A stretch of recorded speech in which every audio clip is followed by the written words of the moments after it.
दोस्तों, रवि जी के एक्सप्रेस में आप सभी का बहुत बहुत स्वागत है। दोस्तों, आज के इस वीडियो के माध्यम से हम देखने वाले हैं इतिहास, और उसमें भी इतिहास में क्या देखेंगे तो हम लोग आधुनिक भारत का इतिहास देखेंगे। और बुक हमने लिया है घटना चक्र, यानी घटना चक्र का जो पूर्वावलोकन होता है उसी से हम कराएंगे। और इसमें हम देखेंगे फर्स्ट चैप्टर आधुनिक भारत का, जो कि पुर्तगाली कंपनियों का आगमन है, तो उसी को हम लोग देखेंगे। उसी से जितने भी सारे क्वेश्चन बनेंगे सारा हम इस वीडियो में कवर करने वाले हैं। तो वीडियो में अंत तक बने रहिएगा, क्योंकि हर एग्जाम के लिए मोस्ट इंपॉर्टेंट होने वाला है ये सेशन, और आपका एक भी क्वेश्चन इधर से आएगा तो छूटेगा नहीं। ठीक है दोस्तों, आप लोगों के लिए एक बात और कहना चाहेंगे कि यदि आप किसी भी एग्ज़ाम का प्रिपरेशन कर रहे हो, हाल ही में आपका एनटीपीसी का भी एग्ज़ाम है, बहुत सारा एग्ज़ाम है, बीएसएससी सीजीएल का भी है, इंटर स्तर का भी है, तो वहाँ पे भी आपको यहाँ से डेफिनेटली क्वेश्चन देखने को मिल जाएगा। देख सकते हैं आप यहाँ पर आईएएस हो गया, पीसीएस हो गया, इन सारे एग्जामों में यहाँ से क्वेश्चन आते रहता है और रिपीट किया हुआ है, कब कब है उसका डेट भी है। तो चलिए देख लेते हैं फटाफट, देर ना करते हुए। तो देखिए, शुरू में हम देख लेते हैं। देखिए यहाँ पे है आधुनिक भारतीय इतिहास, यानी चैप्टर का नाम है यूरोपीय कंपनियों का आगमन। तो आप इसको जो विवरणी दिया गया है ऊपर में टिप्पणी, इसको आप पॉज करके पढ़ सकते हैं। हम डायरेक्ट क्वेश्चन पे चलेंगे, ठीक है। इसीलिए इसको स्लाइड करके ऊपर हमने कर दिया, ताकि आपको यदि पढ़ने का इच्छा हो तो आप ये भी पढ़ सकते हैं ऊपर का विवरणी, नहीं तो वीडियो ज़्यादा लंबा होगा, ऐसे हम भी पढ़ सकते थे। तो चलिए हम सीधे प्रश्न को देख लेते हैं। देखिए दोस्तों, फर्स्ट जो क्वेश्चन है क्या कह रहा है, वास्को डी गामा कालीकट पर किस वर्ष में आया। यानी कालीकट के तट पर वास्को डी गामा कब आया था, तो ये 1498 एडी में आया था। कब आया था? 1498 एडी में, ठीक है। यानी 1498 एडी में ये आया था। एडी का मतलब होता है एनो डोमिनी, ठीक है। तो चलिए देख लेते हैं। Right answer is the option number B, ठीक है। चलिए नेक्स्ट क्वेश्चन देख लेते हैं। और ये जो वास्को डी गामा था, ये पुर्तगाली यात्री था, इसी ने भारत का खोज किया था, ये भी आपको मालूम होना चाहिए, पूछ देता है, ठीक है। तो चलिए नेक्स्ट देख लेते हैं, ठीक है। और कालीकट कहाँ है? ये केरल में है, ठीक है। चलिए आगे देख लेते हैं। देखिए नेक्स्ट, और इसका विवरण भी हम लोग देखते चलेंगे, ताकि आपको कोई कन्फ्यूजन ना रह जाए, क्लियर होते जाए। तो चलिए थोड़ा सा इसका डिस्क्रिप्शन जो दिया है वो भी हम देख लेते हैं बॉक्स में। देखिए, मध्यकाल में सर्वप्रथम भारत से संबंध स्थापित करने वाले कौन थे, तो पुर्तगीज थे, यानी पुर्तगाली ही थे। यानी मध्यकाल में, जो मध्यकाल का मिडिवल काल चल रहा था, उस समय सर्वप्रथम भारत से संबंध स्थापित करने वाले कौन थे, तो उस समय पुर्तगाली थे, यानी पुर्तगीज ही थे। प्रथम पुर्तगीज कौन था, तो जो वास्को डी गामा था, उसने भारत के पश्चिमी तट पर स्थित बंदरगाह कालीकट पर 20 मई 1498 को पहुंचा। कब पहुंचा, तो 20 मई 1498 को। डेट मोस्ट इंपॉर्टेंट है, याद रखिएगा। 20 मई 1498 को ये कालीकट बंदरगाह पर पहुंचा था, ठीक है। अब देखिए, उसने यहाँ पहुंचकर भारत के नए समुद्री मार्ग की खोज की।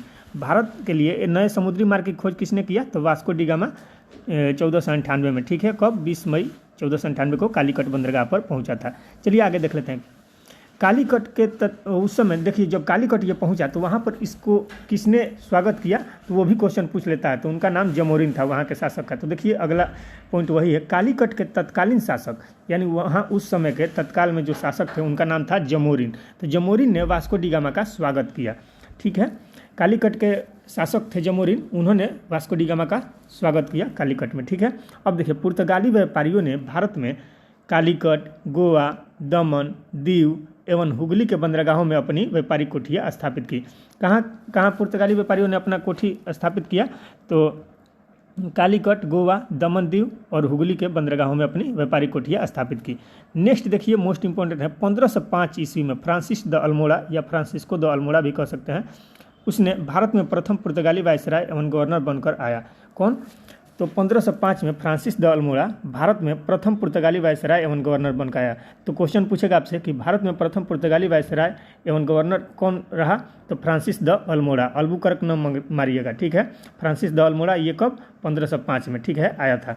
व्यापारिक हितों के परिप्रेक्ष्य में अब आता है ब्लू वाटर पॉलिसी, ठीक है, यानी नीला जल योजना। तो उसके बारे में पूछता है कि कौन ये योजना लाया था, ब्लू वाटर पॉलिसी कौन लाया था, तो ये भी फ्रांसिस द अल्मोड़ा ही लाया था, ठीक है।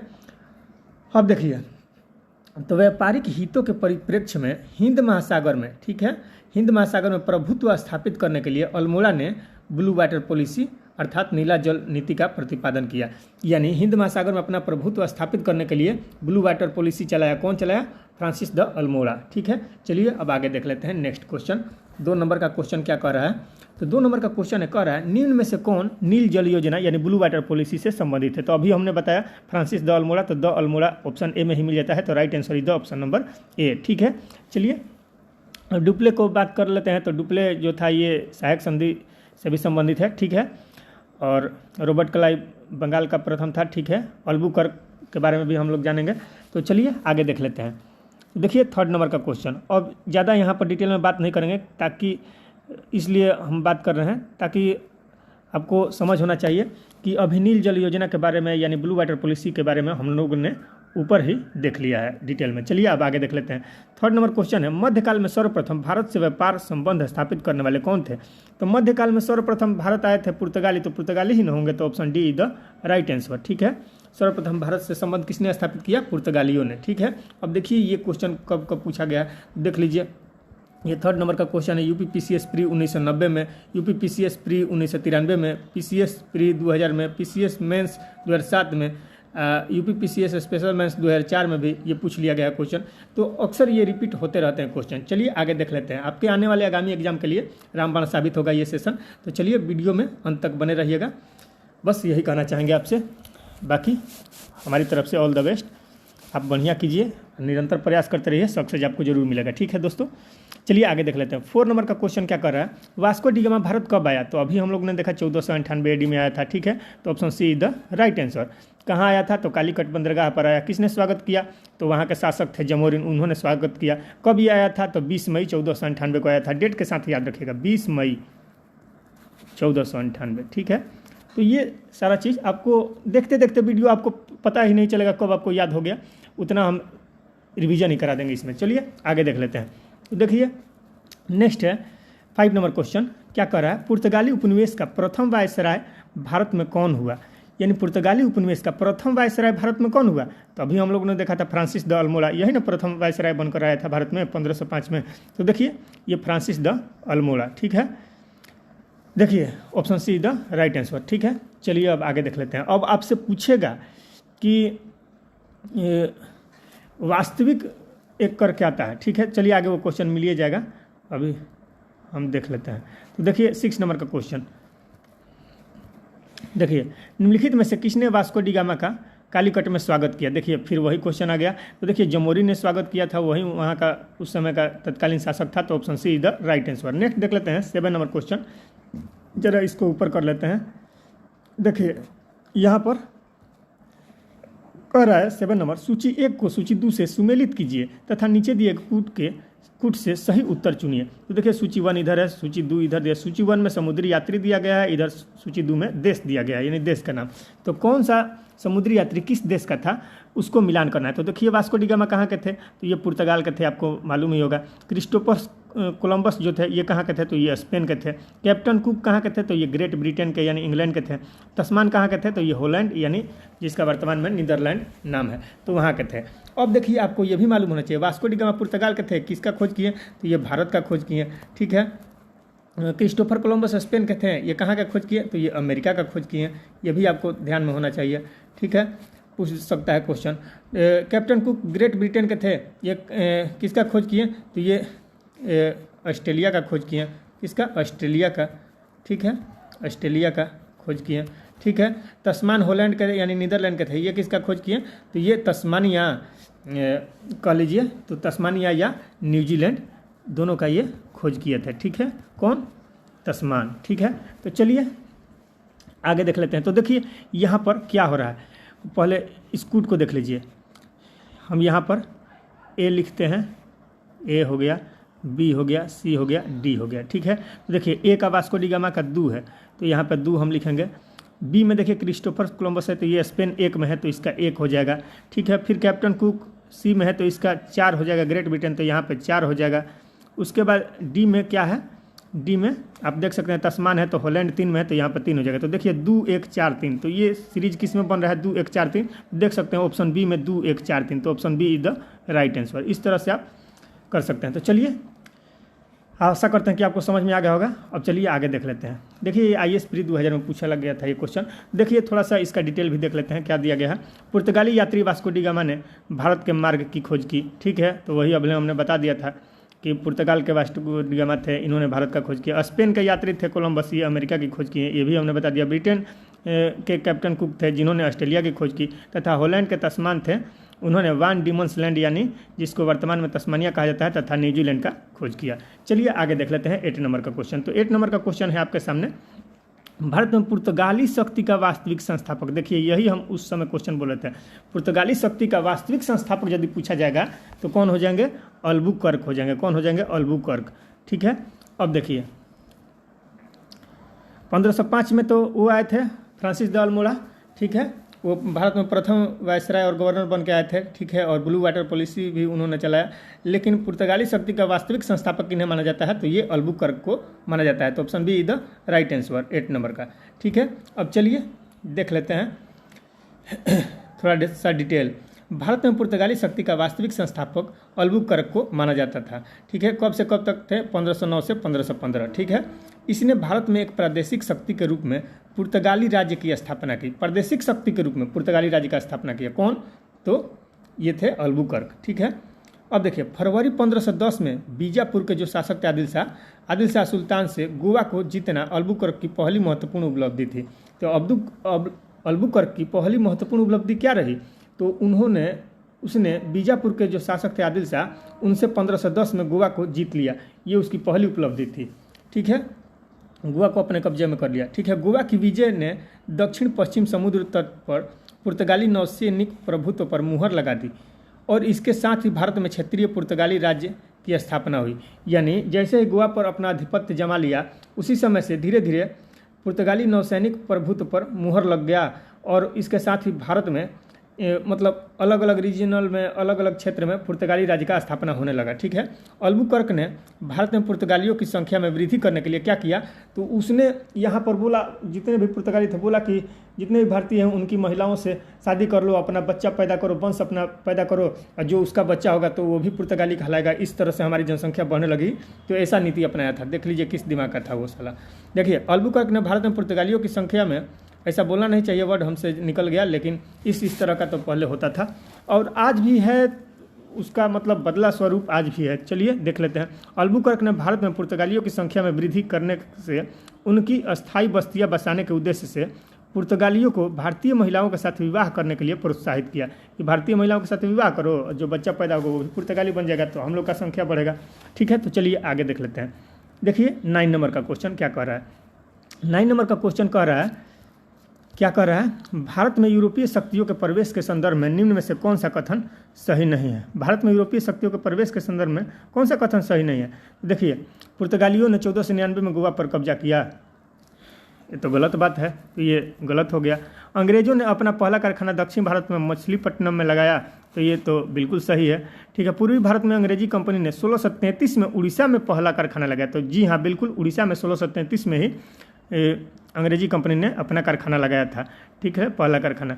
डुप्ले के नेतृत्व में फ्रांसीसियों ने 1746 में मद्रास पर कब्जा किया, तो ये भी सही है, लेकिन ये वाला जो ऑप्शन है ये गलत है। तो हमको गलत है यानी सही नहीं है, ऑप्शन में क्वेश्चन में यही पूछा है, तो ऑप्शन ए सही नहीं है, तो यही इसका राइट आंसर हो जाएगा। Option A is the right answer. Comment में बताइएगा कि गोवा पर कब कब्जा किया, अभी हमने बताया था। ठीक है, और गोवा कब आज़ाद हुआ, गोवा कब मुक्त हुआ, ये भी बताइएगा। चलिए आगे देख लेते हैं। देखिए 10 नंबर का क्वेश्चन, पुर्तगालियों ने भारत में निम्नलिखित में से किस स्थान पर प्रथम दुर्ग का निर्माण किया। दुर्ग यानी किला कहिए उसे, तो या कोठी कहिए। तो पुर्तगालियों ने भारत में निम्नलिखित में से किस स्थान पर प्रथम दुर्ग का निर्माण किया, तो उन्होंने किया था कोचीन में, और कोचीन कहाँ है, केरल में है। ठीक है, अब देखिए option C is the right answer. तो देखिए पुर्तगालियों के भारत में प्रथम दुर्ग यानी भारत में प्रथम यूरोपीय दुर्ग भी इसे कहा जाता है, इसका निर्माण अल्फांसो द अल्बुकर्क द्वारा 1503 में कोचीन में कराया गया। लेकिन ये ध्यान रखने वाला बात है कि अल्फांसो द अल्बुकर्क 1503 में कोचीन में निर्माण तो करा दिया, लेकिन वो उस समय वहाँ का गवर्नर नहीं था। ठीक है, गवर्नर न रहने के बावजूद भी अल्फांसो द अल्बुकर्क जो है ये 1503 में कोचीन में पहली कोठी का या दुर्ग का निर्माण कराया। ठीक है, चलिए आगे देख लेते हैं। देखिए नेक्स्ट है 11 नंबर क्वेश्चन, क्या कह रहा है, किन यूरोपियों ने भारत में प्रथम सामुद्रिक व्यापारिक केंद्र स्थापित किए? तो कौन से यूरोपीय थे? तो पुर्तगाली ही थे। ठीक है, अब बाकी ज़्यादा क्या देख लें, आइए थोड़ा सा डिटेल देख ही लेते हैं। यूरोपीय शक्तियों में सर्वप्रथम पुर्तगाली व्यापारियों ने भारत में सामुद्रिक व्यापारिक केंद्र स्थापित किए। बिल्कुल सही है। भारत में प्रथम पुर्तगाली वायसराय फ्रांसिस द अल्मोड़ा ने 1509 ईस्वी में दीव पर अधिकार किया। दीव पर कब अधिकार किया? जो दमन और दीव है ना, तो दीव पर कब अधिकार किया? 1509 में। दीव पर अधिकार के साथ ही पुर्तगाली हिंद महासागर में सबसे अधिक शक्तिशाली हो गए। ठीक है, और वहाँ पर अपना हिंद महासागर में अधिपत्य जमा लिया। पुर्तगालियों ने हिंद महासागर से होने वाले व्यापार पर एकाधिपत्य स्थापित कर लिया, यानी एकाधिकार स्थापित कर लिया। यहाँ से अब ऐसा एकाधिकार किया कि वहाँ से जो भी जहाज या व्यापारी के लिए जो भी गुजरते थे उनसे ये सब टैक्स वसूलने भी लगे। ठीक है, तो ऐसा एकाधिपत्य स्थापित कर लिया तथा यहाँ से गुजरने वाले अन्य जहाज़ों से कर की वसूली की। कौन कर की वसूली करने लगे? पुर्तगालियों ने। ठीक है, जो भी हिंद महासागर से जहाज गुजरती थी तो उससे टैक्स भी लेने लगे। ठीक है, उस पर अपना एकाधिकार जमाने लगे। ठीक है, चलिए आगे देख लेते हैं। 12 नंबर क्वेश्चन क्या कर रहा है? 12 नंबर, बंगाल की निम्नलिखित फैक्ट्रियों में से एक वो कौन सी है जो पुर्तगालियों द्वारा स्थापित की गई थी? तो वो है हुगली। ठीक है, हुगली की जो फैक्ट्री है ये बंगाल की फैक्ट्री है जिसको पुर्तगालियों द्वारा स्थापित की गई थी। किसके द्वारा? पुर्तगाली द्वारा हुगली को स्थापित किया गया था। चलिए, यूपीपीसीएस प्री 2004 में पूछा गया है। ठीक है, तो ऑप्शन सी इधर राइट आंसर। चलिए नेक्स्ट देख लेते हैं 30 नंबर क्वेश्चन क्या कर रहा है। और देखिए उससे पहले थोड़ा सा यहाँ हम लोग डिटेल भी देखते चलेंगे। तो देखिए, पुर्तगाली governor Nuno de Cunha, Nuno de Cunha लिखा है लेकिन नानो डी कुन्हा भी पढ़ा जाता है। देखिए, पुर्तगाली गवर्नर नानो डी कुन्हा 1529 से 38 इसका काल रहा। उसने मद्रास के निकट सेंथोमी और बंगाल में हुगली में पुर्तगाली बस्तियाँ स्थापित करके भारत के पूर्वी समुद्र तट की ओर पुर्तगाली वाणिज्य का विस्तार किया। ठीक है, 1534 ईस्वी में पुर्तगालियों ने बंगाल के शासक गियासुद्दीन मोहम्मद शाह से सतगांव और चट्टगांव, कौन सतगांव और चट्टगांव में अपनी फैक्ट्रियाँ स्थापित करने की अनुमति प्राप्त कर ली। इसके बाद संपूर्ण बंगाल में अनेक पुर्तगाली बस्तियाँ की स्थापना भी की गई। चट्टगांव, जिसे पुर्तगाली महान बंदरगाह के रूप में अभिहित करते थे, उनके द्वारा प्रयुक्त किया जाता रहा, किंतु 16वीं सदी में सतगांव का पतन हो गया। ठीक है, सतगांव का पतन हो गया और उसका स्थान हुगली ने ले लिया। सतगांव के पतन के बाद कौन सा जगह उसका स्थान लिया? तो हुगली ने। चिंसूरा में डचों ने गुस्तावुस किले का निर्माण कराया। चिंसूरा में किसने गुस्तावुस किले का निर्माण कराया? तो डच ने। श्रीरामपुर डेनिश का प्रमुख केंद्र था। अब देखिए, यानी जो हुगली था ये पुर्तगालियों द्वारा, ठीक है, श्रीरामपुर था डेनिश द्वारा और चिंसूरा था ये डचों द्वारा मतलब निर्माण किया गया। चलिए आगे देख लेते हैं। तो देखिए 30 नंबर क्वेश्चन क्या कर रहा है? 30 नंबर क्वेश्चन है जो ये आपके सामने रहा, कह रहा है पांडिचेरी, जिसका वर्तमान नाम पुदुचेरी है, उसके संदर्भ में निम्नलिखित कथनों पर विचार कीजिए। देखिए, ये कथन 1 में दिया है, पांडिचेरी पर कब्जा करने वाले पहली यूरोपीय शक्ति पुर्तगाली थी। ये तो बात सही है, उन्होंने ही पहले कब्जा किया था। ठीक है, यानी जो यूरोपीय शक्ति थी कौन सी? डच थी या डेनिश थी या पुर्तगाली थे? कौन थे? तो पुर्तगाली ही थे जो कि सबसे पहले पांडिचेरी पर कब्जा किए। ठीक है, तो ये तो बात बिल्कुल सही है। दूसरा, पांडिचेरी पर कब्जा करने वाली दूसरी यूरोपीय शक्ति फ्रांसीसी थी, तो ये बात गलत है। तीसरा है, अंग्रेजों ने कभी पांडिचेरी पर कब्जा नहीं किया, ये भी बात गलत है। अंग्रेजों ने कब्जा किया था पांडिचेरी पर। ठीक है, तो option A is the right answer, यानी केवल एक सही है तो एक ए में है, तो देखिए ए इज द राइट आंसर। देखिए, पांडिचेरी में सर्वप्रथम पुर्तगालियों ने अपना उपनिवेश स्थापित किया यानी कब्जा किया। पांडिचेरी में इसके बाद डेन्स आए, ठीक है, और डचों ने अपनी व्यापारिक कोठियाँ स्थापित की। ठीक है, यानी डायरेक्ट फ्रांसीसी नहीं आ गए, पहले डेन्स आए, डेनिश जिसको बोलते हैं, और डच, उन्होंने अपनी व्यापारिक कोठियाँ स्थापित की पांडिचेरी में पुर्तगालियों के बाद। इसके बाद 1673 में फ्रांसीसियों ने यहाँ अपनी बस्ती स्थापित की। अंग्रेजों ने भी पांडिचेरी पर 1793 में कब्जा कर लिया और फिर 1814 में हुई पेरिस की संधि के तहत इसे फ्रांस को सौंप दिया गया। इस प्रकार केवल कथन एक ही सही है। तो आशा करते हैं कि आप समझ गए होंगे, पहले पुर्तगाली, तब डेन्स और डच, उसके बाद फ्रांसीसी, देन कौन आते हैं? जो अंग्रेजी कंपनी है ईस्ट इंडिया कंपनी। चलिए आगे देख लेते हैं। देखिए 14 नंबर क्वेश्चन क्या है? हुगली को बंगाल की खाड़ी में समुद्री लूटपाट के लिए किसने अड्डा बनाया था? बहुत इंपॉर्टेंट क्वेश्चन है। हुगली को बंगाल की खाड़ी में समुद्री लूटपाट के लिए किसने अड्डा बनाया था? तो पुर्तगालियों ने। ठीक है, हुगली सबसे ज़्यादा लूटपाट होता था हुगली में। ठीक है, पुर्तगालियों द्वारा हुगली को बंगाल की खाड़ी में समुद्री लूटपाट के लिए अड्डे के रूप में इस्तेमाल किया जाता था। ठीक है, वहाँ पे जो भी जहाज जाते थे या जो भी चीज़ होता था वहाँ से लूटपाट कर लिया जाता था पुर्तगालियों द्वारा। वो पुर्तगालियों का अड्डा बन गया था हुगली लूटपाट का। ठीक है, चलिए आगे देख लेते हैं। तो option A is the right answer. ठीक है, चलिए देख लेते हैं 15 नंबर क्वेश्चन क्या कह रहा है? बंगाल की खाड़ी में समुद्री डकैती हेतु हुगली का उपयोग कौन करते थे? देखिए फिर वही क्वेश्चन आ गया, तो आपका पुर्तगाली हो जाएगा। Option C is the right answer. चलिए आगे देख लेते हैं। तो देखिए 65 बीपीएससी प्री 2019 में पूछ लिया गया है ये। चलिए आगे देख लेते हैं। तो नेक्स्ट 60 नंबर क्वेश्चन है और वो क्या है, आइए देखते हैं। तो देखिए 60 नंबर क्वेश्चन कह रहा है निम्नलिखित में से कौन कलकत्ता का संस्थापक था? तो कलकत्ता के संस्थापक जॉब चरनाक थे, आपको मालूम होगा। चलिए अब देख लेते हैं। देखिए इसका डिटेल देख लेते हैं। कासिम बाजार की फैक्ट्री के प्रमुख जॉब चरनाक ने अंग्रेजों के व्यापार केंद्र के लिए हुगली के स्थान पर सूतानूती अथवा सूतनौती, जिसको कलकत्ता का स्थल कहा जाता है, उसको चुना। ठीक है, यानी कासिम बाजार की फैक्ट्री के प्रमुख थे जॉब चरनाक। उन्होंने क्या किया? उन्होंने अंग्रेजों के व्यापार केंद्र के लिए हुगली के स्थान पर सूतानूती, जिसे सूतनौती भी कहते हैं, उसको चुना। ठीक है, उसे ही कलकत्ता का संस्थापक माना जाता है, यानी उसे ही कलकत्ता का संस्थापक माना जाता है। किसे? तो जॉब चरनाक को।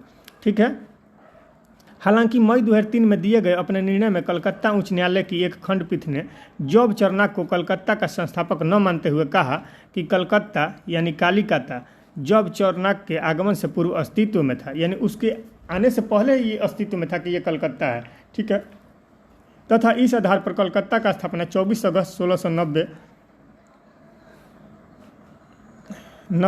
यानी ये दिवस भी नहीं माना जा सकता है। ठीक है, लेकिन आपको एग्जाम में आए तो ये कलकत्ता का स्थापना किसने किया या संस्थापक कौन है? तो जॉब चरनाक ही मारिएगा, अभी तक आयोग इसी को माना है। चलिए देख लेते हैं। देखिए नेक्स्ट क्वेश्चन है 70 नंबर का, कह रहा है कलकत्ता किसने बसाया? तो कलकत्ता को किसने बसाया? तो जॉब चरनाक। अभी आप देख सकते हैं वही क्वेश्चन आ गया, उत्तराखंड PCS मेंस 2006 में पूछा गया है। नेक्स्ट है 80 नंबर क्वेश्चन, निम्न में से किस स्थान पर भारत में प्रथम नगर निगम स्थापित किया गया? भारत में प्रथम नगर निगम। तो भारत में प्रथम नगर निगम कहाँ? तो 3 जगह उच्च न्यायालय बना था सबसे पहले, कलकत्ता, मुंबई, मद्रास। तो ये जो मद्रास है यहीं पर सबसे पहले नगर निगम स्थापित किया गया। ठीक है, आधुनिक भारत में पहला नगर निगम 1688 में मद्रास के पूर्व प्रेसिडेंसी शहर में स्थापित किया गया। कहाँ किया गया? मद्रास के पूर्व प्रेसिडेंसी शहर में। कब? 1688 में। और सर्वप्रथम जहाँ किया गया तो वो मद्रास में ही किया गया। ठीक है, तो फर्स्ट में ही आपको कलकत्ता मिल रहा है, तो कलकत्ता मत मार दीजिएगा। ठीक है, 62 में हुआ था कलकत्ता, मुंबई, मद्रास तीनों का स्थापना उच्च न्यायालय का, लेकिन मद्रास में प्रथम नगर निगम का स्थापना किया गया था। वो भी कब? तो 1688 का ही बात हो रहा है। ठीक है, बहुत पहले का। चलिए आगे देख लेते हैं। देखिए 19 नंबर क्वेश्चन क्या कह रहा है? 19 नंबर क्वेश्चन कह रहा है भारत के साथ व्यापार के लिए सर्वप्रथम संयुक्त पूंजी कंपनी किन लोगों ने आरंभ की? भारत के साथ व्यापार के लिए सर्वप्रथम संयुक्त पूंजी कंपनी किन लोगों ने आरंभ किया? तो वो थे डच। कौन थे? डच थे। यानी भारत के साथ यदि व्यापार करना है, व्यापारी करना है, व्यापारी का क्या काम करना है होता है? व्यापार करना। तो भारत के साथ व्यापार करने के लिए सबसे पहले संयुक्त पूंजी यानी कॉम्बिनेशन वाला पूंजी यानी मिला जुला कर मिश्रित पूंजी कंपनी किन लोगों ने आरंभ किया? तो डचों ने आरंभ किया। ठीक है, ये भी ध्यान रखिएगा। भारत के साथ व्यापार के लिए सर्वप्रथम संयुक्त पूंजी कंपनी 1599 ईस्वी में लंदन में स्थापित अंग्रेजी East India Company the governor and company of merchants of London training into the East Indies भी इसको कहा जाता था थी। ठीक है, इसके बाद 1602 में डच, जिसको हॉलैंड कहा जाता है, हॉलैंड के ये निवासी है ये थे। ठीक है, 1602 में डच हॉलैंड संसद द्वारा पारित प्रस्ताव से एक संयुक्त डच ईस्ट इंडिया कंपनी की स्थापना हुई। विकल्प में ब्रिटेन न होने के कारण विकल्प 20 सही उत्तर होगा। ठीक है, चलिए आगे देख लेते हैं।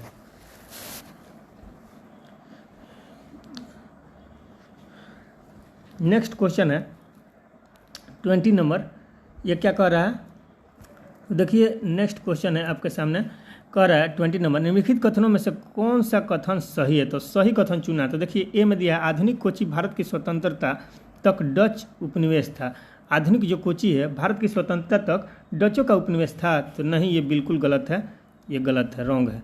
ठीक है, बी ऑप्शन कह रहा है डचों ने पुर्तगालियों को पराजित करके यानी पराजित किया और आधुनिक कोची में उन्होंने फोर्ट विलियम का निर्माण किया। तो बिल्कुल सही है, बी ऑप्शन तो सही है, ये गलत है, बी सही है। अब सी और डी भी देख लेते हैं। देखिए सी में क्या है, आधुनिक कोची पहले डच उपनिवेश था जिस पर बाद में पुर्तगालियों का अधिकार हो गया, ये भी गलत है। डी है आधुनिक कोची कभी भी ब्रिटिश उपनिवेश का भाग नहीं था। तो ये भी गलत है, ब्रिटिश उपनिवेश का भाग था आधुनिक कोची, बाद में ब्रिटिश उपनिवेश में ये आया था। ठीक है, तो option B is the right answer. ठीक है, चलिए अब डिटेल देख लेते हैं। तो देखिए डिटेल में वही बात है, प्रश्न ही, डचों ने पुर्तगालियों को पराजित कर आधुनिक कोची में फोर्ट विलियम का निर्माण कराया था। ठीक है, चलिए अब देख लेते हैं 21 नंबर क्वेश्चन। ठीक है, जरा इसको ऊपर कर लेते हैं। ठीक है, देखिए 21 नंबर क्वेश्चन, भारत में ईस्ट इंडिया कंपनी की सफलता का राज था, यानी ईस्ट इंडिया कंपनी का सफलता का क्या राज था? तो आइए ऑप्शन देख लेते हैं। ए में है भारत में राष्ट्रीय भावना की कमी। जी हाँ, बिल्कुल है, भारत में राष्ट्रीय भावना की कमी थी, यानी किसी के मन में राष्ट्र के प्रति उस तरह से जागृति नहीं फैली थी। तो ये भी एक कारण था जिससे ईस्ट इंडिया कंपनी सफल हो पाई। ठीक है, तो ये तो बिल्कुल सही है। बी है कंपनी की सेना को पश्चिमी प्रशिक्षण मिला था तथा उनके पास आधुनिक हथियार थे, यानी भारतीयों को वैसा प्रशिक्षण नहीं मिला था। ठीक है, टेक्नोलॉजी नहीं मिला था, लेकिन कंपनी की जो सेना थी उसको पश्चिमी प्रशिक्षण मिला था और उनके पास आधुनिक हथियार भी थे, मॉडर्न तरह के हथियार उनके पास थे जो कि भारतीयों के पास नहीं थे। तो ये भी एक कारण रहा, तो ये भी सही है, इसके कारण ईस्ट इंडिया कंपनी सफल हो पाई। ठीक है, थर्ड जो है वो है यानी सी नंबर ऑप्शन, भारतीय सैनिकों में राष्ट्रीय भावना का अभाव था। तो बिल्कुल सही है, जिसके फलस्वरूप कोई जो उन्हें अच्छा वेतन दे अपनी सेवा में लगा सकता था, यानी राष्ट्रीय भावना का अभाव था। एक तो राष्ट्र के प्रति उतना ज़्यादा प्रेम हर किसी के हृदय में नहीं था। जहाँ पर भी जीविकोपार्जन के लिए यानी अच्छा वेतन मिलता था, जहाँ पे उनका थोड़ा सा मतलब सुविधा मिल जाए वहीं पर 2 रोटी फेंक दो और जो काम कराना है करा लो, उस तरह का कुछ स्थिति था। अपनी सर्विस करा सकता था, अपना सेवा में लगा सकता था, तो ये भी कारण था। तो तीनों ऑप्शन यानी थर्ड भी सही है। तो ये सब कारण है जो कि ईस्ट इंडिया कंपनी सफलता अर्जित करते गई। तो उपयुक्त तीनों option D is the right answer, यानी तीनों ऑप्शन सही है, बिल्कुल सही है, option D is the right answer. तो देखिए उपयुक्त तीनों कारण भारत में ईस्ट इंडिया कंपनी की सफलता में सहायक थे। ज्ञातव्य है कि 1599 में इंग्लैंड में एक मर्चेंट एडवेंचर्स नामक दल ने कब 1599 में इंग्लैंड में एक मर्चेंट एडवेंचर्स नामक दल ने अंग्रेजी ईस्ट इंडिया कंपनी अथवा the governor and company of merchants, इसी का नाम है, लंदन ट्रेडिंग इनटू इंडस्ट्री की स्थापना किया। ठीक है, चलिए आगे देख लेते हैं 22 नंबर। 22 नंबर क्वेश्चन जो है कह रहा है, इसको थोड़ा ऊपर कर लेते हैं, सॉरी, देखिए एक मिनट, देखिए यहाँ पर है, देखिए निम्नलिखित ब्रिटिश कंपनियों में से किसे भारत में व्यापार करने का पहला अधिकार पत्र प्राप्त हुआ? तो देखिए ए में है लिवेंट कंपनी, बी में है ईस्ट इंडिया कंपनी, सी में है the English company trading to East Indies, D में ओस्टेंड कंपनी। तो जो लिवेंट कंपनी है इसी को, यही ब्रिटिश कंपनी है लिवेंट कंपनी, जिसको भारत में व्यापार करने का प्रथम अधिकार पत्र प्राप्त हुआ था लिवेंट कंपनी को। आइए हम जरा डिटेल देख लेते हैं। तो देखिए लिवेंट कंपनी को 1593 ईस्वी में स्थल मार्ग से भारत में व्यापार करने का अधिकार पत्र प्राप्त हुआ। स्थल मार्ग से, समुद्री मार्ग से नहीं, स्थल मार्ग से सर्वप्रथम लिवेंट कंपनी को 1593 में अधिकार पत्र प्राप्त हुआ ताकि वो व्यापार कर सके। 31 दिसंबर 1600 को महारानी एलिजाबेथ प्रथम ने the governor and company of merchants of London trading into the East Indies, यानी जो ईस्ट इंडिया कंपनी उसके बारे में बोला है, को समुद्री मार्ग से ईस्ट इंडीज के साथ व्यापार करने का पहला अधिकार पत्र प्रदान किया। यानी ईस्ट इंडिया कंपनी को तो 1600 में अधिकार मिला, वो भी कब, 31 दिसंबर 1600 को, किसके द्वारा, तो महारानी एलिजाबेथ प्रथम के द्वारा। ठीक है, लेकिन इससे पहले, ये तो समुद्री मार्ग से ना, इससे भी पहले व्यापार करने का अधिकार मिल गया था, भले ही वो समुद्री मार्ग से न था, हालांकि वो स्थल मार्ग से था, लेकिन किसको मिला था? लिवेंट कंपनी को। और कब मिला था? तो 1593 में ही मिल गया था, ठीक है, यानी 7 बरस पहले ही, ठीक है। तो देखिए, तो आगे देख लेते हैं। 1702 ईस्वी में इसने न्यू कंपनी तथा महारानी के साथ मिलकर एक त्रिपक्षीय इकरारनामा किया, जिसके तहत पुरानी कंपनी 7 साल के भीतर खुद को बंद कर देगी, तथा 1709 ईस्वी में दोनों कंपनियां मिलकर नए नाम, जिसका नाम होगा united company of merchants of England trading to the East Indies के रूप में अपने व्यापार को बढ़ाएगी। यह कंपनी सामान्यतः ईस्ट इंडिया कंपनी के नाम से प्रसिद्ध हुई और यही कंपनी ईस्ट इंडिया कंपनी के नाम से जाना जाना लगा, ठीक है। तो राइट आंसर क्या हो जाएगा? ऑप्शन ए, लिवेंट कंपनी, जो कि ब्रिटिश कंपनी थी, जो कि भारत में व्यापार करने का पहला अधिकार पत्र प्राप्त हुआ था। लिवेंट कंपनी को कब? 1593 में, हालांकि 1600 में समुद्री मार्ग से ईस्ट इंडिया कंपनी को भी मिल गया महारानी एलिजाबेथ प्रथम के द्वारा। चलिए आगे देख लेते हैं, आपका कन्फ्यूजन दूर हो गया होगा। नेक्स्ट क्वेश्चन देख लेते हैं 23 नंबर। और दोस्तों, यदि वीडियो अच्छा लगे तो लाइक और शेयर जरूर कीजिएगा, और चैनल पर नए हो तो चैनल को सब्सक्राइब भी कीजिएगा, ठीक है दोस्तों। चलिए आगे देख लेते हैं। देखिए, नेक्स्ट क्वेश्चन है 23 नंबर। लंदन में ब्रिटिश ईस्ट इंडिया कंपनी के गठन के समय भारत का निम्नलिखित में से कौन बादशाह था? लंदन में जब ब्रिटिश ईस्ट इंडिया कंपनी का गठन हो रहा था, उस समय भारत का कौन बादशाह था भाई? तो ये तो सबको मालूम होगा, उस समय भारत का बादशाह अकबर था। कौन था? अकबर, ठीक है। चलिए अब आगे देख लेते हैं। तो option A is the right answer, ठीक है। देखिए 24 नंबर देखेंगे, उससे पहले 23 का जरा डिटेल देख लें। सितंबर 1599 में लंदन में कुछ व्यापारियों ने लॉर्ड मेयर की अध्यक्षता में एक सभा का आयोजन किया। किसकी अध्यक्षता में? लॉर्ड मेयर की अध्यक्षता में एक सभा का आयोजन किया। कब? 1599 में लंदन में कुछ व्यापारियों ने, ठीक है। इसमें पूर्वी द्वीप समूह के साथ व्यापार करने की योजना तैयार की गई, यानी पूर्व में जो द्वीप समूह है उनके साथ व्यापार करने का योजना भी तैयार किया गया इसी सभा में। इन व्यापारियों ने पूर्व के देशों के साथ व्यापार करने का आशय से 1599 ईस्वी में एक कंपनी का गठन किया। इसका नाम इस कंपनी का क्या पड़ा? Governor and company of merchants of London trading into east Indies रखा गया। इस दौरान भारत का बादशाह अकबर था, जो कि 1556 से 1605 तक था, ठीक है। चलिए, आपको मालूम भी होगा कि पानीपत का दूसरा लड़ाई किसके किसके बीच हुआ था और कब हुआ था? तो वो 1556 में हुआ था, ठीक है। और 1526 में पहला हुआ था, ठीक है। 1556 में दूसरा, और तीसरा 61 में हुआ था। चलिए आगे देख लेते हैं। तो देखिए, किस मुगल सम्राट के काल में इंग्लिश ईस्ट इंडिया कंपनी ने भारत में सर्वप्रथम कारखाना स्थापित किया? 24 नंबर क्वेश्चन क्या कर रहा है? किस मुगल सम्राट के काल में इंग्लिश ईस्ट इंडिया कंपनी यानी ईस्ट इंडिया कंपनी ने भारत में सर्वप्रथम कारखाना स्थापित किया? तो ये आपका हो जाएगा जहांगीर। क्या हो जाएगा? जहांगीर। अब देखिए, यहाँ थोड़ा क्वेश्चन हट के है, अकबर नहीं होगा। देखिए क्या क्वेश्चन कर रहा है, किस मुगल सम्राट के काल में ईस्ट इंडिया कंपनी ने भारत में सर्वप्रथम कारखाना स्थापित किया? कारखाना कब बनाने लगा? तो जहांगीर के समय में। जहांगीर के काल में ही ना वो अपना राजदूत भेजा था, वहाँ से जहांगीर से ही परमिशन लेकर गया था, ठीक है। तो चलिए आगे देख लेते हैं। तो right answer is the option number B. देखिए यहाँ पर जहांगीर के शासनकाल में इंग्लिश ईस्ट इंडिया कंपनी ने सर्वप्रथम 1611 ईस्वी में मुस्लिमपट्टनम अथवा मछलीपट्टनम में एक अस्थायी कारखाना स्थापित किया था। 1613 ईस्वी में सूरत में स्थापित कारखाना अंग्रेजों का प्रथम अस्थायी कारखाना था, ठीक है। 1613 में सूरत में स्थापित कारखाना अंग्रेजों का प्रथम अस्थायी कारखाना था, ठीक है। तो ये जहांगीर के काल में सर्वप्रथम कारखाना स्थापित किया गया ईस्ट इंडिया कंपनी के द्वारा, ठीक है। चलिए ये भी ध्यान रखिएगा। अब आइए आगे देख लेते हैं नेक्स्ट क्वेश्चन क्या कह रहा है। देखिए नेक्स्ट क्वेश्चन है जो आपके सामने ये रहा 25 नंबर। कह रहा है भारत में 1613 ईस्वी में अंग्रेजों ने अपनी पहली फैक्ट्री कहाँ स्थापित की? तो ये सूरत में स्थापित किया था। कहाँ स्थापित किया था? सूरत में। अभी हम लोगों ने ऊपर में डिटेल में देखा। ये देखिए 39 बीपीएससी प्री 1994 में पूछ लिया गया है। तो आइए इसका ज़रा डिटेल भी देख लेते हैं।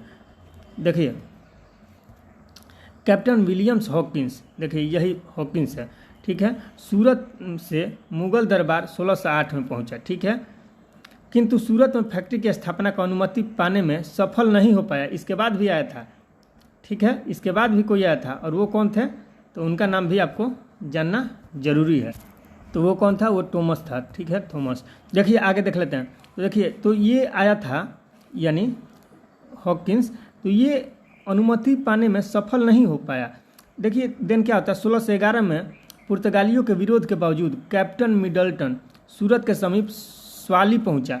कहाँ? स्वाली, सूरत के नज़दीक में ही है स्वाली, वहाँ पहुंचा और मुगल गवर्नर से वहाँ व्यापार करने की अनुमति पाने में सफल हो गया। कौन? मिडल्टन। इसके बाद थॉमस भी आता है। तो कैप्टन थॉमस बेस्ट द्वारा सूरत के बंदरगाह की विजय ने पुर्तगाली एकाधिकार की निरंतरता को भंग किया। ठीक है, निरंतरता को भंग किया तथा तदुपरांत अंग्रेजों ने सूरत में 1613 ईस्वी में अस्थायी रूप से फैक्ट्री स्थापित की। यहाँ से अंग्रेजों ने अपने व्यापार को देश के दूसरे भागों में फैलाया तथा शीघ्र ही अहमदाबाद, बुरहानपुर, अजमेर तथा आगरा में सहयोगी फैक्ट्रियाँ स्थापित की। ठीक है, तो right answer is the option number D, Surat. ठीक है, चलिए आगे देख लेते हैं। देखिए नेक्स्ट क्वेश्चन है, नेक्स्ट क्वेश्चन क्या है? 26 नंबर, 17वीं इंग्लिश ईस्ट इंडिया कंपनी का कारखाने के स्थित थे। ठीक है, यानी क्या क्वेश्चन कर रहा है? 17वीं इंग्लिश ईस्ट इंडिया कंपनी का कारखाना स्थित था। कहाँ स्थित था? 17वीं ईस्ट इंडिया कंपनी का कारखाना कहाँ स्थित था? तो ये स्थित था भरूच में। कहाँ स्थित था? भरूच में। ठीक है, तो option A is the right answer. 1 किस में है? ए में है। ठीक है, चिकाकोल में नहीं था, तिरुनेलवेली में भी नहीं था, ये भरूच में था। ठीक है, 17वां ईस्ट इंडिया जो कंपनी था इसका कारखाना भरूच में खोला गया था। तो option A is the right answer. चलिए आगे देख लेते हैं। देखिए इसका डिटेल है। 17वीं शताब्दी के पहले चतुर्थांश 1625 ईस्वी तक ईस्ट इंडिया कंपनी ने सूरत, भरूच, बुरहानपुर, अहमदाबाद और आगरा में अपने कारखाने स्थापित कर लिए थे। ठीक है, सॉरी 17वीं शताब्दी था, 17वीं हम बोले ईस्ट इंडिया कंपनी 17वीं शताब्दी में। चलिए आगे देख लेते हैं। East India 27 number question, east India company की प्रथम फैक्ट्री स्थापित की गई थी। ईस्ट इंडिया कंपनी की प्रथम फैक्ट्री कहाँ स्थापित की गई थी? तो सूरत में 1613 में, ये आपको मालूम ही होगा 1613। ठीक है, ध्यान रखिएगा। Option D is the right answer. चलिए 28 नंबर क्वेश्चन देख लेते हैं। 28 नंबर क्वेश्चन है, निम्नलिखित में से किस अंग्रेजी अधिकारी ने पुर्तगालियों को स्वाली के स्थान पर हराया था? तो स्वाली के स्थान पर किसने हराया था? तो थॉमस बेस्ट। कौन? Thomas best. अभी आप लोगों ने देखा कौन सा अंग्रेज अधिकारी था जो पुर्तगालियों को स्वाली के स्थान पर हराया? तो थॉमस बेस्ट था, जो कि पुर्तगालियों को वहाँ पर हराया और उसके साथ ही अंग्रेजी कंपनी जो थी वो अपना वहाँ पर कारखाना बनाने लगी। चलिए आगे देख लेते हैं। देखिए 29 नंबर क्वेश्चन, निम्नलिखित यूरोपीय व्यापारिक कंपनियों में से किसने सूरत में सर्वप्रथम अपना कारखाना स्थापित किया? तो सूरत में किसने स्थापना किया? तो अंग्रेजों ने, ईस्ट इंडिया कंपनी ने। अभी ने वही बात चल रहा था ऊपर में। चलिए, तो ईस्ट इंडिया कंपनी किसकी थी? अंग्रेजों की थी, ब्रिटिश की थी। चलिए आगे देख लेते हैं। देखिए इसका डिटेल देख लेते हैं। यूरोपीय व्यापारिक कंपनियों में से ब्रिटिश ईस्ट इंडिया कंपनी ने सर्वप्रथम सूरत में फैक्ट्री स्थापित की। 1613 ईस्वी में जहांगीर ने अंग्रेजों को सूरत में अस्थायी कारखाना स्थापित करने की अनुमति दे दी थी। सूरत में डचों द्वारा फैक्ट्री 1616 में, जबकि फ्रांसीसियों द्वारा 1668 में स्थापित किया गया।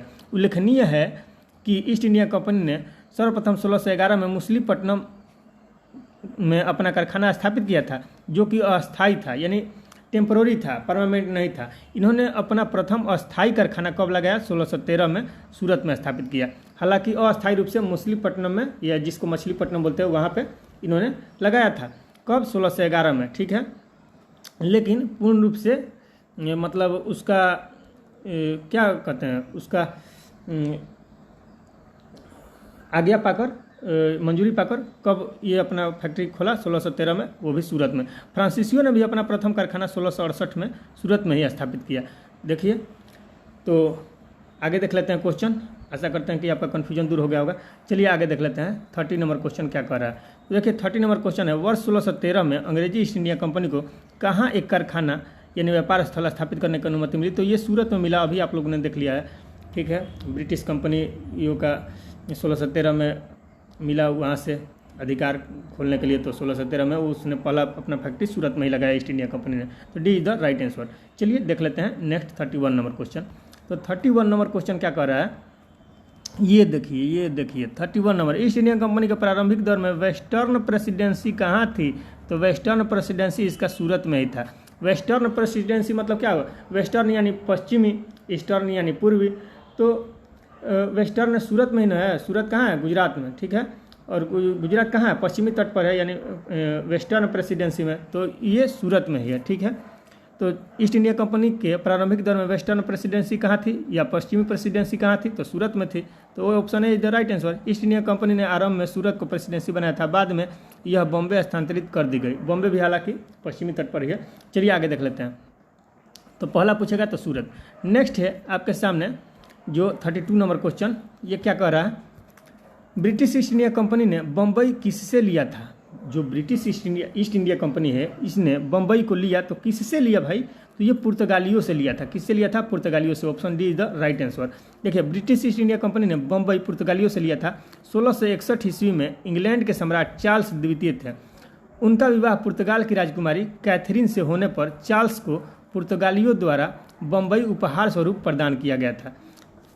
बहुत इंपॉर्टेंट क्वेश्चन यहाँ से भी बनेगा। देखिए, ब्रिटिश ईस्ट इंडिया कंपनी ने बम्बई किससे लिया, पुर्तगालियों से लिया, क्योंकि 1661 ईस्वी में इंग्लैंड के, यानी इंग्लैंड ब्रिटिश हो गया, इंग्लैंड ब्रिटिश इंग्लैंड के थे, तो इंग्लैंड के सम्राट थे चार्ल्स द्वितीय, चार्ल्स प्रथम नहीं, चार्ल्स द्वितीय। उनका विवाह कहाँ किससे हुआ और कहाँ हुआ, तो पुर्तगाल की राजकुमारी थी कैथरीन, उनसे हुआ चार्ल्स द्वितीय का विवाह, जो कि इंग्लैंड के थे, और ये पुर्तगाल की राजकुमारी थी कैथरीन। इससे शादी हो गया। तो पुर्तगालियों का आधिपत्य में बम्बई था, तो उन्होंने बम्बई को ही उपहार में दे दिया, दहेज में दे दिया कि ले जा, बम्बई के ही दहेज में ले जा भाई, लड़की ब्याह रहे हैं तो दहेज तो कुछ देंगे, तो दे दिया बम्बई को ही दहेज में, जिसे उन्होंने 10 पाउंड वार्षिक किराए पर 1668 ईस्वी में ब्रिटिश ईस्ट इंडिया कंपनी को दे दिया, ठीक है। तो चलिए, इसका राइट आंसर ऑप्शन डी हो जाएगा।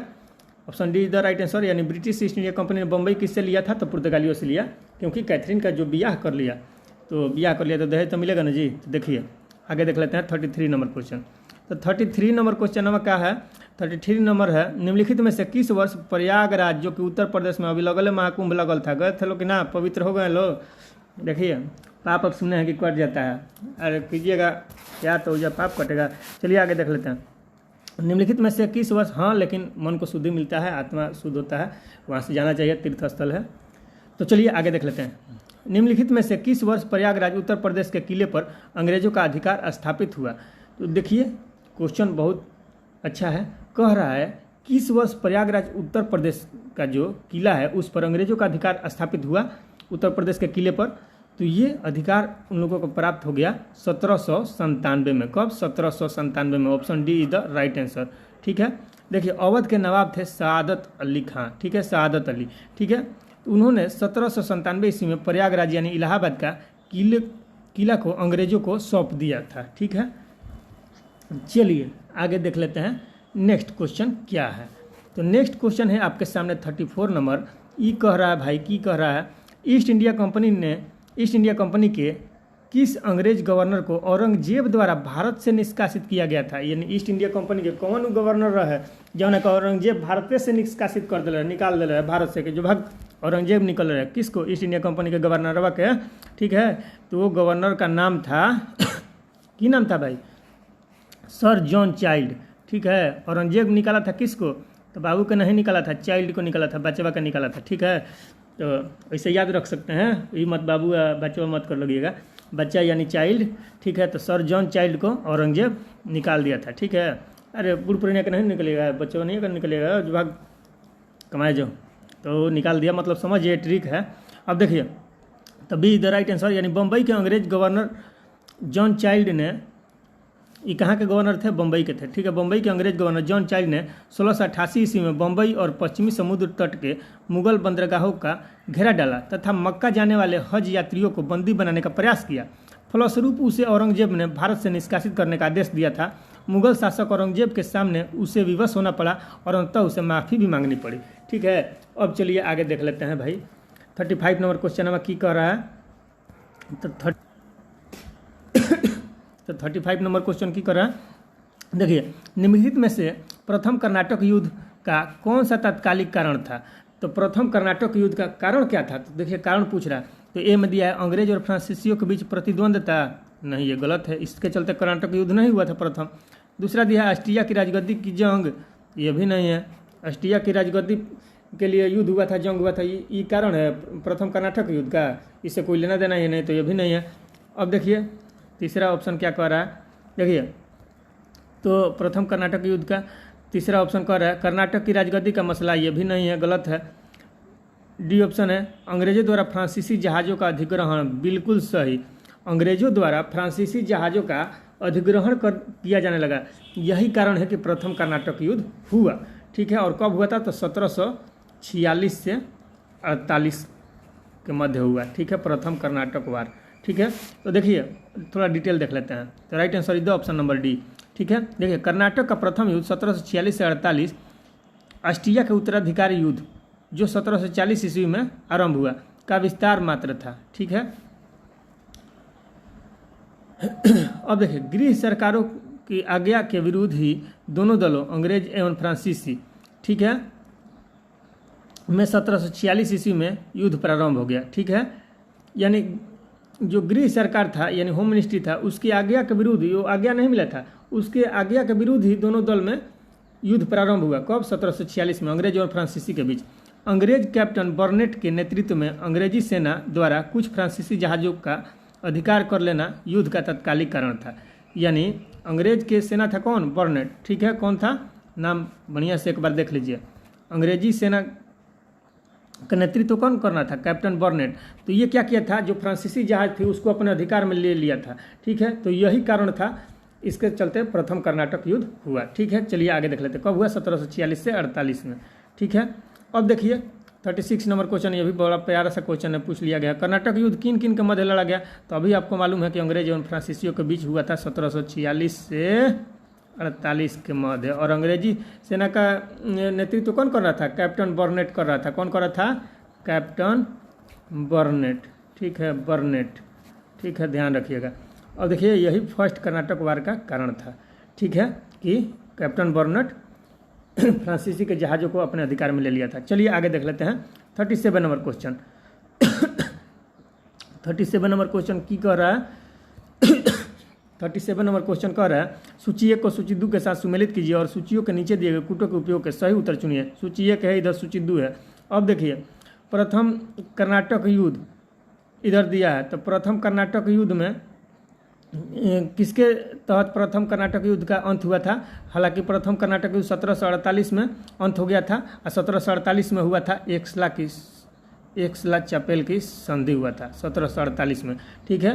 तो प्रथम कर्नाटक युद्ध हो गया, ठीक है। इसके बाद आता है तृतीय कर्नाटक युद्ध, तो ये पेरिस की संधि के तहत अंत हुआ था तृतीय कर्नाटक युद्ध। उसके बाद आता है द्वितीय कर्नाटक युद्ध, तो ये अनिर्णायक युद्ध इसको माना जाता है, ठीक है, कोई इसका कारण नहीं था, ठीक है। प्रथम मैसूर युद्ध, तो ये ब्रिटिश का हार हुआ, प्रथम मैसूर युद्ध में ब्रिटिश का हार हुआ। तो देखिए ए का हो गया, बी हो गया, सी हो गया, डी हो गया। तो देखिए ए का क्या है? 4 है, ठीक है। बी का क्या है? 1 है। सी का क्या है? 3 है। और डी का क्या है? 2 है। देखिए 4 1 3 2, तो देखिए 4 1 3 2, 4 1 3 2 यहाँ पर है सी में, तो option C is the right answer, ठीक है। चलिए कमेंट में बताइएगा पेरिस की संधि कब हुई थी, ठीक है, कमेंट में बताइएगा, ठीक है। चलिए आगे देख लेते हैं। अब प्रथम मैसूर युद्ध हुआ है, तो प्रथम मैसूर युद्ध में क्या हुआ था? तो ब्रिटिश की हार हुई थी, ठीक है। और याद रखिएगा चतुर्थ मैसूर युद्ध जो हुआ था उसी में कौन मारा गया था? कमेंट में बताइएगा। चतुर्थ मैसूर युद्ध जो 99 में हुआ था उसमें कौन मारा गया था? आपको ये बताना होगा। चलिए आगे देख लेते हैं। देखिए देखिए प्रथम कर्नाटक युद्ध एक्सला चैपेल या सापेल भी इसको बोलते हैं, एक्सला सापेल की संधि के तहत अंत हुआ प्रथम कर्नाटक युद्ध का। तृतीय कर्नाटक युद्ध पेरिस की संधि के तहत अंत हुआ। द्वितीय कर्नाटक युद्ध और निर्णायक युद्ध था। प्रथम मैसूर युद्ध ब्रिटिश की हार हुई इसमें, प्रथम मैसूर युद्ध में। अब देखिए 38 नंबर क्वेश्चन की कह रहा है, तो 38 नंबर क्वेश्चन देख लेते हैं। देखिए यहाँ पर कह रहा है क्वेश्चन की कह रहा है निम्नलिखित में से कौन सा एक सही सुमेलित नहीं है? तो देखिए कर्नाटक प्रथम, यहाँ पर दिया कर्नाटक का प्रथम युद्ध तो 1746 से 48 में हुआ ही था, तो ये तो सही है। बी में दिया है कर्नाटक का द्वितीय युद्ध 1750 से 52, तो द्वितीय युद्ध कब हुआ था? 49 से 54 हुआ था। ये कब हुआ था? 1749 से 54 हुआ था, ठीक है। तो ये हो जाएगा ये जो गलत है, ये तो सही है। सी में है कर्नाटक का तृतीय युद्ध 1758 से 63 हुआ था, ठीक है, ये भी सही है। डी वाला ऑप्शन देख लेते हैं, बी वाला गलत है, अब हमको गलत ही फाउंड करना है, तो देखिए डी वाला को भी देख लेते हैं। तो डी वाला देखिए, डी में दिया गया है पानीपत का तृतीय युद्ध, तो ये 1761 में हुआ था, तो ये भी सही है। तो option B is the right answer, ठीक है। यानी जो ये कर्नाटक का द्वितीय युद्ध है 49 से 54 में हुआ था, न कि 50 से 52 में। तो ये वाला ऑप्शन आपका हो जाएगा, ये हो जाएगा 1749 से 54 में, ठीक है। तो B is the right answer, जो कि सुमेलित नहीं है, ठीक है। चलिए अब आगे देख लेते हैं। तो 39 नंबर क्वेश्चन की कह रहा है उसको देख लेते हैं। 39 देखिए ये रहा 39। इससे पहले इसका थोड़ा डिटेल भी देख लेते हैं 38 का। देखिए उपयुक्त दिए गए युद्धों का सही सम्मेलन निम्नलिखित है। कर्नाटक का प्रथम युद्ध 1746 से 48, कर्नाटक का द्वितीय युद्ध 49 से 54, ठीक है। 48 में ये खत्म होता है एक्सला चपेल की संधि के तहत, और 49 में फिर कर्नाटक द्वितीय युद्ध भी स्टार्ट होता है। 49 और 5 54, ये 5 वर्ष चलता है, ठीक है। हालांकि ये प्रथम कर्नाटक द्वितीय वर्ष चला था 46 से 48।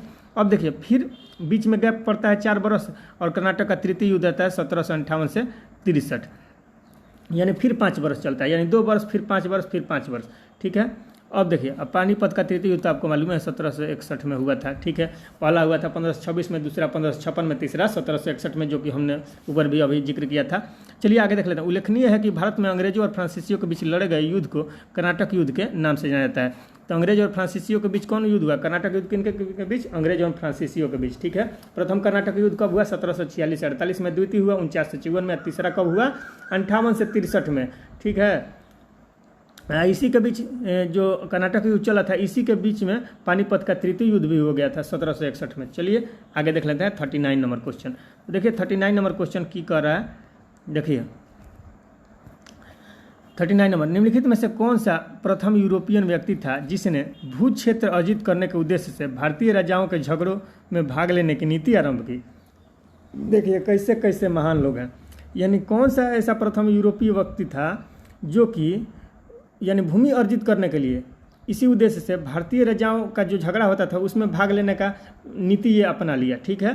तो वो कौन था? डुप्ले था, ठीक है। इसीलिए इसको सहायक संधि का जन्मदाता इसको ही माना जाता है। चलिए आगे देख लेते हैं।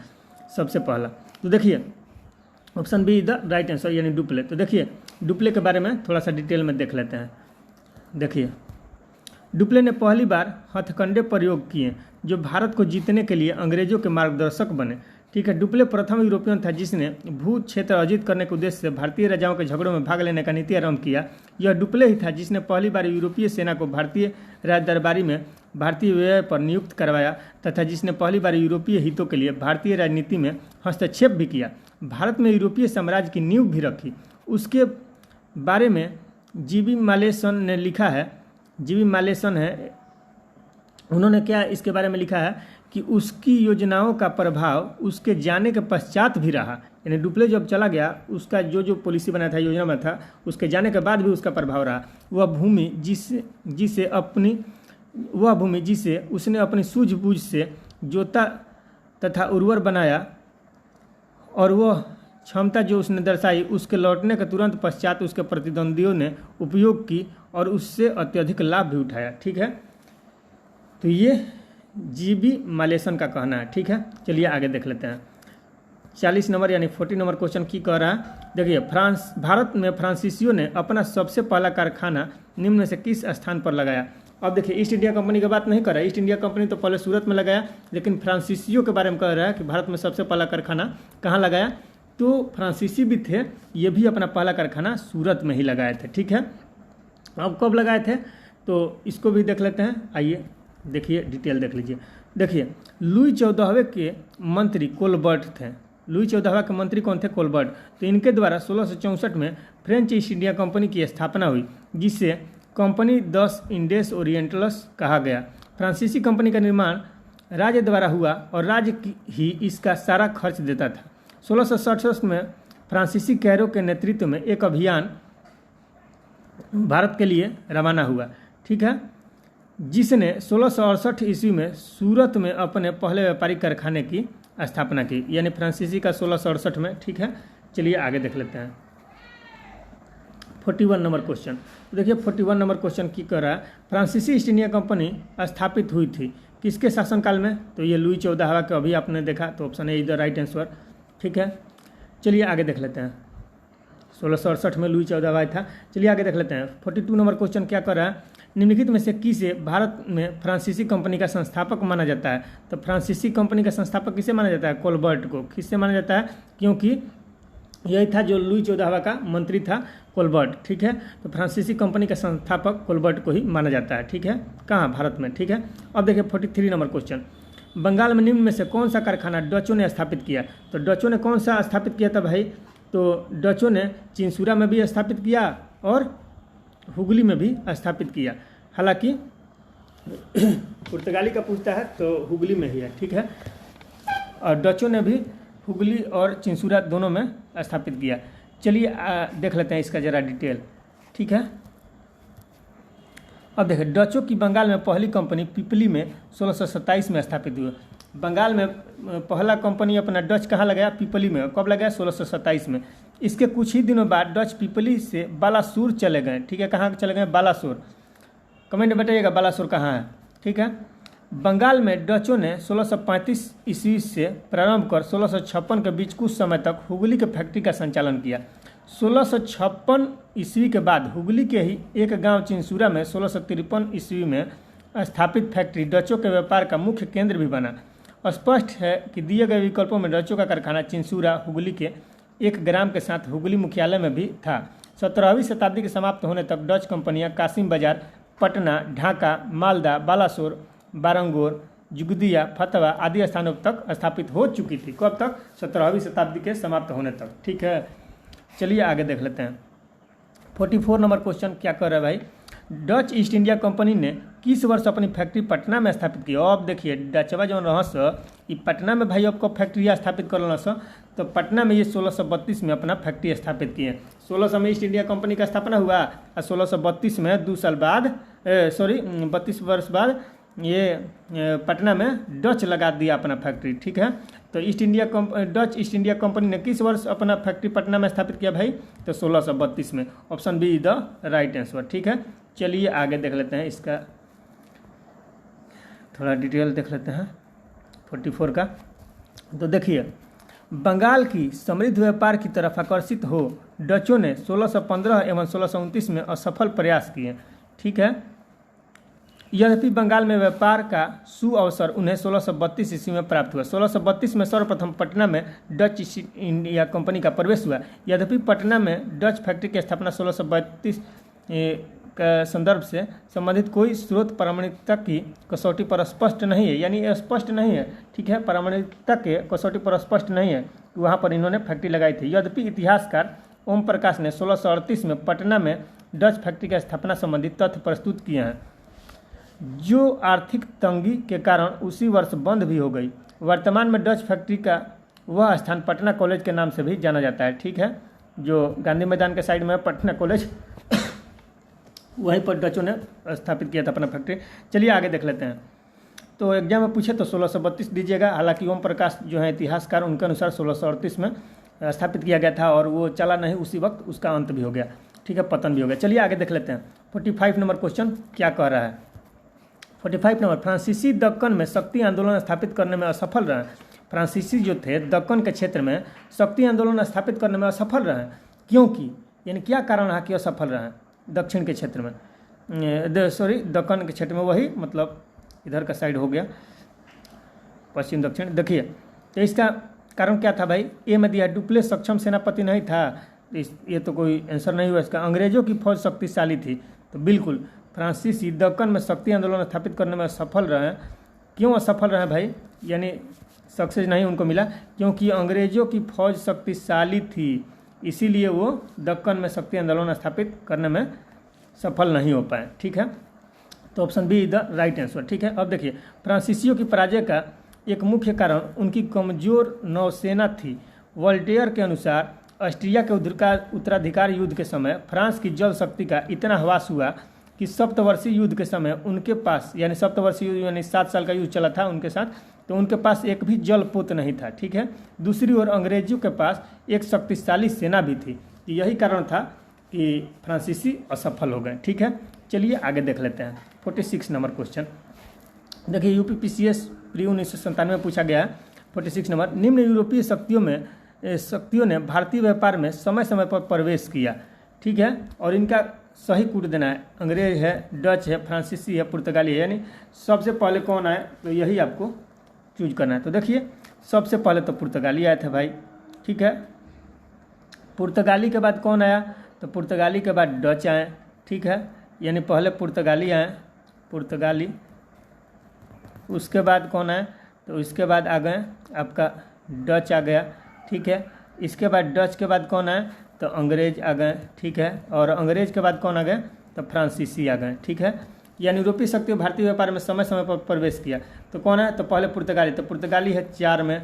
ठीक है, उसके बाद डच है 2 में। उसके बाद अंग्रेज है 1 में, और उसके बाद देन फ्रांसीसी है 3 में। तो 4 2 1 3, तो 4 2 1 3 ऑप्शन बी में है, तो B is the right answer. ठीक है, चलिए आगे देख लेते हैं। देखिए, यहाँ पर वही चीज़ दिया गया है। भारत में यूरोपीय शक्तियों का आगमन का क्रम इस प्रकार है, पुर्तगीज, उसके बाद डच, तब अंग्रेजी, तब फ्रांसीसी, देन उसके बाद स्वीडिश आए थे। चलिए आगे देख लेते हैं। वो आए थे 1731 में, ये भी ध्यान रखिएगा, स्वीडिश। चलिए आगे देख लेते हैं। तो देखिए, सूची 1 का सूची 2 से मिलान करने का वही चीज़ दे दिया गया है। तो देखिए 47 में सूची 1 को सूची 2 के साथ सम्मिलित कीजिए तथा सूचियों के अंत में दिए गए कूट से सही उत्तर चुनिए। सूची 1 है, सूची 2 है। देखिए, पांडिचेरी है, तो पांडिचेरी पर किसका अधिकार था भाई?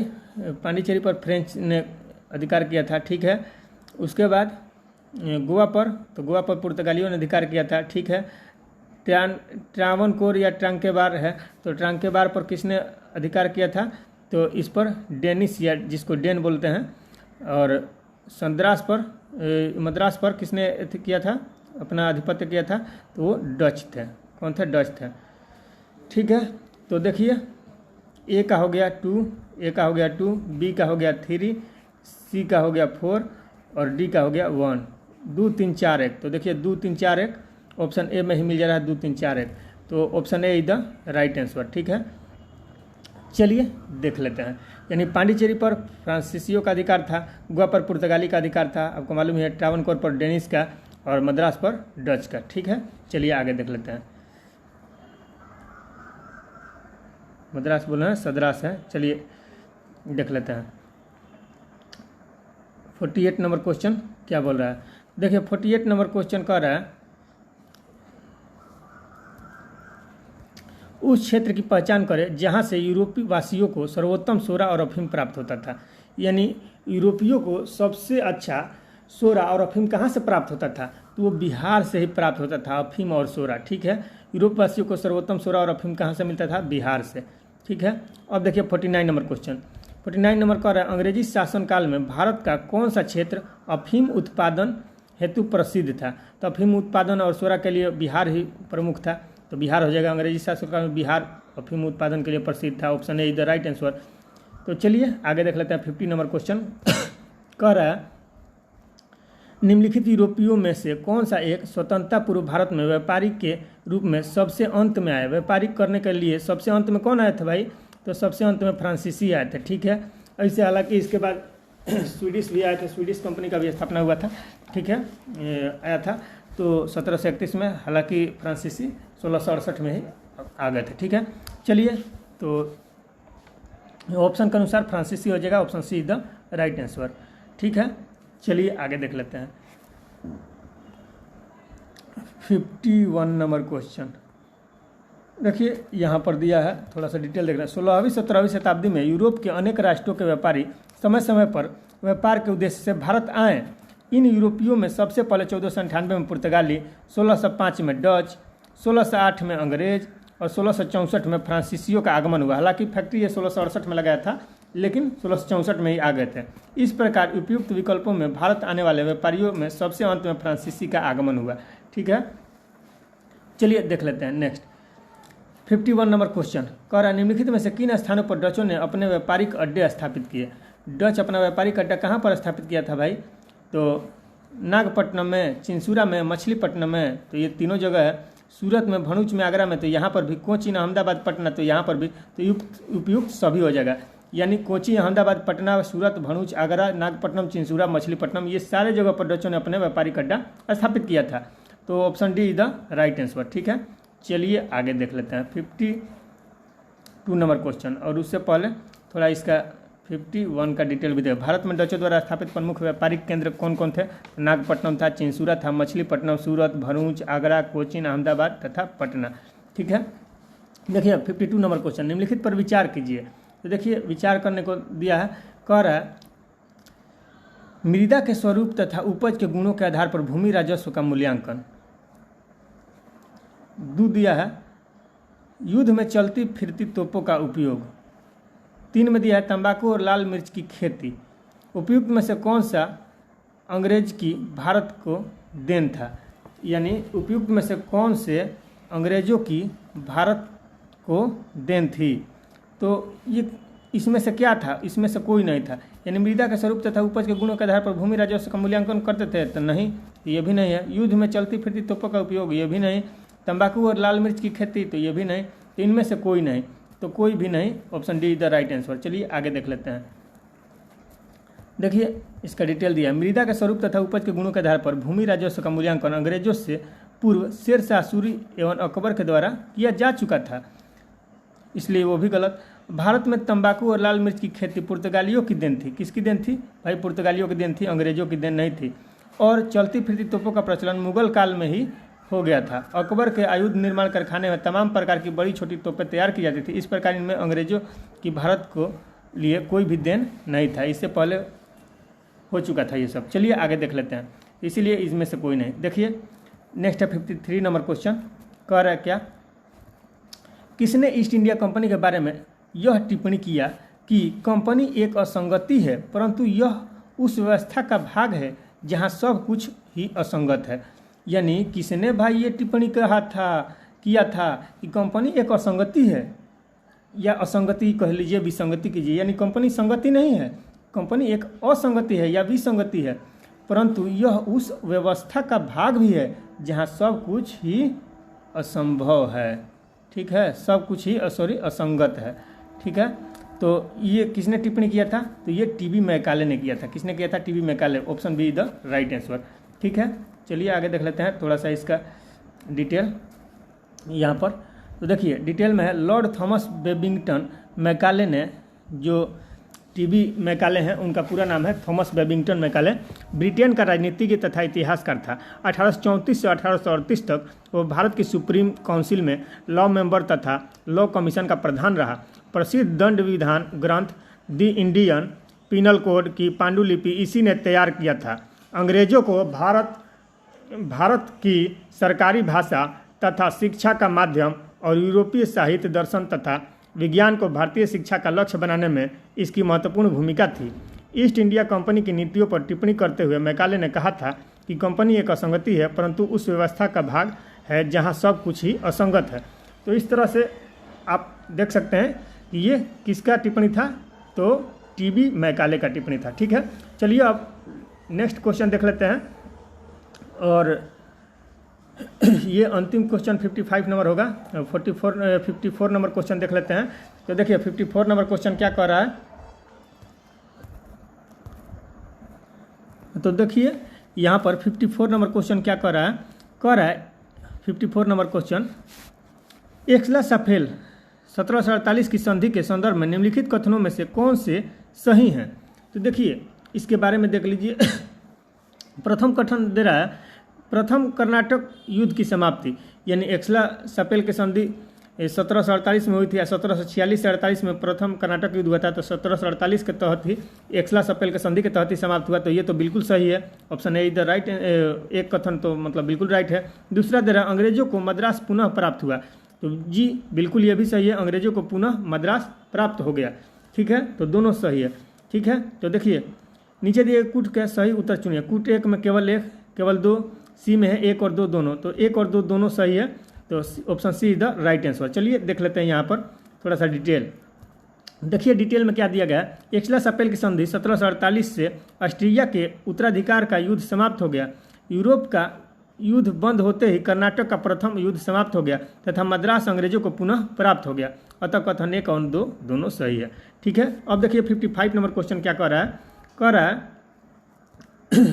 55 नंबर क्वेश्चन, भारत के अंग्रेजों की, देखिए थोड़ा सा नीचे कर लेते हैं इसको,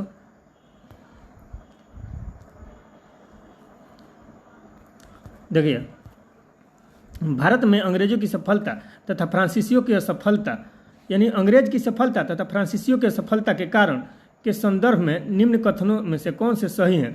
तो देखिए पहला कथन दिया है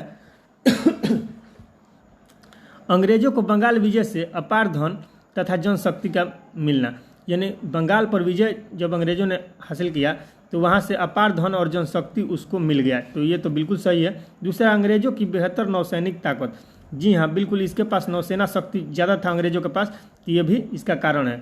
ठीक है, कि अंग्रेज विजयी हुए और फ्रांसीसी असफल हुए। ठीक है, अब देखिए तो 1 और 2 दोनों सही हैं, तो ऑप्शन सी में है 1 तथा 2 दोनों, तो option see the right answer. चलिए थोड़ा सा डिटेल देख लेते हैं। तो देखिए डिटेल में दिया गया, भारत में अंग्रेजों की सफलता के कई कारण थे, इसमें से अंग्रेजों की बेहतर नौसैनिक शक्ति थी, ताकत थी, बंगाल पर नियंत्रण यानी कंट्रोल से अपार जन धन की प्राप्ति भी हुआ, कंपनी के विभिन्न इकाइयों में समन्वय था, योग्य नेतृत्व आदि थे, यानी उसके नेता जो थे नेतृत्वकर्ता वो भी योग्य थे, कर्मठ थे। ठीक है, तो ये सारे कारण हैं जो कि अंग्रेज सफल हुए और फ्रांसीसियों की हार हुई।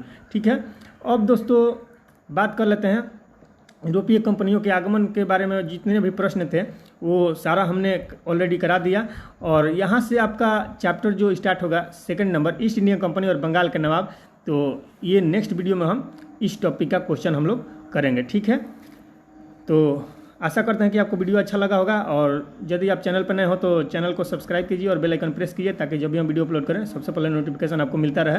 और दोस्तों वीडियो अच्छा लगा होगा तो लाइक और शेयर करना ना भूलें, जरूर से जरूर लाइक और शेयर कीजिए और हमको सपोर्ट कीजिए, ताकि हम आपके लिए